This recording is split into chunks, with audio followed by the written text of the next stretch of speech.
is Shane Watson here for Boxing Live. I'm lucky enough to be joined by Dean Whyte. How you doing, sir? Very good. Have you on again? Regular now. Yeah, you've seen so. That's good. What's happening? Here, a very good boxing event we have tonight. Daniel Dubois against Richard Lartey. Richard Lartey, Ghanaian descent. We know they're always very tough men. They always come. They're ready to fight. We've had two Ghanaian world champions in the last 2 months, Richard Comey, Dubois. Richard Lartey said after Richard Lartey said after tonight he wants Anthony Joshua. I mean, maybe that's a little bit too far, but he's here. He's come to fight. What's your thoughts on the main event tonight? Do you know what? It's, for me, what I look at, it's unusual. You never really say heavyweights from Ghana. They're normally a lot smaller. He looks in good shape. That's what I'll say. He talks a good fight. I've never even heard of him, to be honest. But you know, like I said, he looks in good shape. He talks a good one. Let's hope he lives up to what he's saying.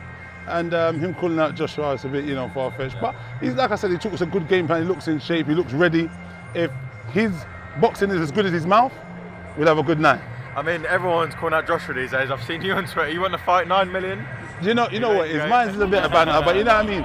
Obviously, he's got to fight someone. So I was a bit of tongue-in-cheek, just saying, I'll have a go for it. I mean, I'm sure you're probably more known than half the opponents that have been mentioned. That's crazy. But I think he's got an opponent, so I'm sure they'll be announced shortly. Let's see.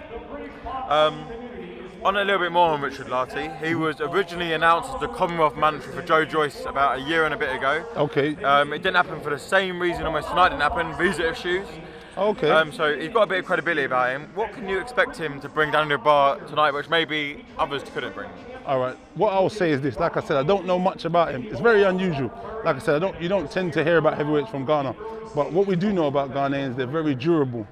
They're very, some of them are technical. Like Isaac Dubois is a very technically sound boxer, durable. Like in his fight, he lost, but you see, he took quite a hell of a beating in that fight. He's very small at the weight. Yeah. There as well. So punches so hard. So in this fight, and obviously, what we might look at is he's just arrived yesterday.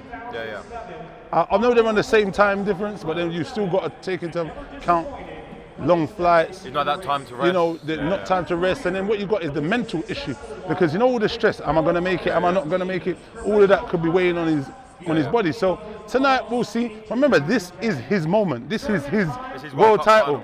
So for him, hopefully the fans will see him put on a great performance and come and give it his all, and not just come and take a paycheck and lay down. So that's what we're hoping for. Well, I mean, he's talked a great game. He said he's here ready to fight. A little bit on your brother now as well. Obviously, finally, opponent got announced, Oscar Rivas. We all know about Oscar Rivas. Very good amateur, tough customer. And I honestly, style-wise, I think we're in for another big Dylan Whyte night where they're going to be trading bombs. And obviously, you believe, Dylan Whyte believes he comes out victorious that night. How he doesn't matter. Make sure he gets the win. But we're in for another exciting night at the O2. Yeah, exactly. But what we've got to look at, it's quite weird because not a lot of people know who Rivas is here. They don't understand his pedigree. He's an Olympian that's beat Pulev in the amateurs. He's coming off a good win, a stoppage win of Brian Jennings. In this situation, like I said before, previous to this, it's a kind of a tricky situation because what we have here is, bro, Dillian might not get the credit because they don't know him. So beating him, he might not get the credit because they don't know exactly who he is and what he is. And then if he has a hard fight with him, they might not believe he's up to the task of beating someone like Joshua Wilder. It's one of those fights where you might not gain anything from it. It's quite difficult. But nevertheless, I'm sure he's going to train as hard as he can, as he always does, and comes out and deliver. If we get a spectacular knockout, that'd be great for the fans. But for me, we just want to win and continue going on and looking for a world title. Well, one thing we can compare it to, I mean, Oscar Rivas in his last fight knocked out Brian Jennings in round 12. Brian Jennings, we saw him fight Vladimir Klitschko. Very tough fight for Klitschko up until the end. I mean, I think he won by 3 or 4 points in America, which is quite a close margin. And Oscar Rivas getting out for the final bell must say something about Oscar Rivas' quality as well. Do you know what? What I look at is this though. That Brian Jennings might have been a different Brian Jennings to this guy because I think that was his first defeat, was it not? He was undefeated before it. 18 I believe. So maybe the performance then was something different because then he's gone against Ortiz and lost devastatingly, got knocked out, got stopped. So, that desire and that will might not have been there the same, going into that fight. Who knows?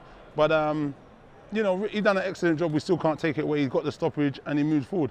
What I look at, it seems like he's got a decent jab. He throws volumes, but he's open also to counters. So he might leave the hole there for that left hook to make a home, and we get a home run. There's also strong rumours that Tyson Fury actually refused to fight Rivas, because obviously it would have made sense. Rivas was the same promotional outfit, very highly ranked, pretty much in the British World title shot, and it was very rumoured that actually Fury was going to fight him before Tom Schwartz came out.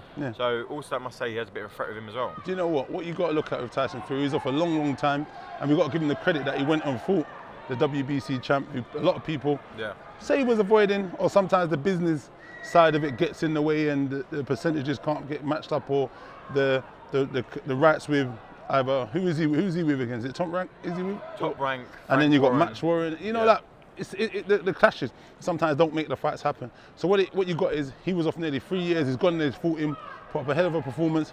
Won in my eyes, but got the draw. And then now for him, he's saying, you know what? I don't need to rush anymore. I went in there and beat the baddest man they say on the planet, with like 40 knockouts in 41 fights. And that's what he's saying. So I need to go and do for myself, possibly. This is just me, this is my opinion, that he might be thinking, I need a few more fights, like, you know, kind of easy fights for me to work on stuff, for me to become accustomed and be chilled with just adjusting in the ring and the ring time. So I think he wants to, because he done it in the reverse. Because he should have had this fight and another fight and then fought Wilder, but he didn't. So now, I don't give him any, I don't, whatever he fights, he's up to his choice. He's came back, he put on a hell of a performance. So now he can do as he wants and then pick the right fights. He's signed a mega deal, 70, 80 million. I'm sure he's in no rush. He's going to clean up.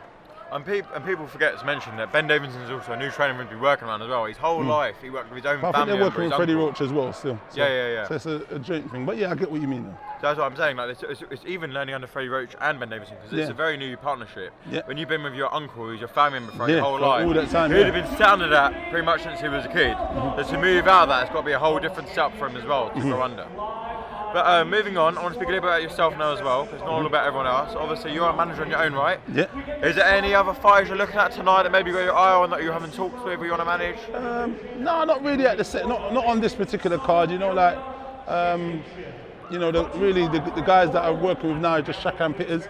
He's out on May the 10th on the Ultimate Boxer. On BT Sports as well. Yeah, on a BT platform again. So, you know, and then there are a little few guys. I've been in talks. I spoke to a few guys today, and there are a few guys over the next coming weeks that potentially that I might be able to sign and do stuff with. And I'm potentially going to be working with Frank and George and put some of the guys on their shows. So, you know, it's interesting times. That's why, you know. You get some people that I speak to, because you never really know what background they come from, but some people do it for financial reasons, some people do it for financial and for the benefit of the fighters. Is this solely just for making sure fighters get the right opportunities, or is it a bit of both? It's cool, it's a bit of both. Obviously there's financial gain, but in this kind of level there's not really. Right now, for me, for the love of the sport, I love boxing, I love the aspect of coaching and mentoring and kind of giving them, fine-tuning the channel for them to get to where they need to be. If they've got the ability, they've got the desire, they've got the heart, for me to channel or use my links and utilize and help them and guide them in the right direction. And I think it was a progressive step, because I've been doing it for a long time with my bro and helping him, giving him advice, coaching and doing stuff. And you know, I thought it was the necessary step for me to take and him to take and go into management kind of thing, you know. Okay, thanks for coming to Boxing Live today. It's great to have you on again. As always, thanks very much, guys. And I hope we catch up again soon.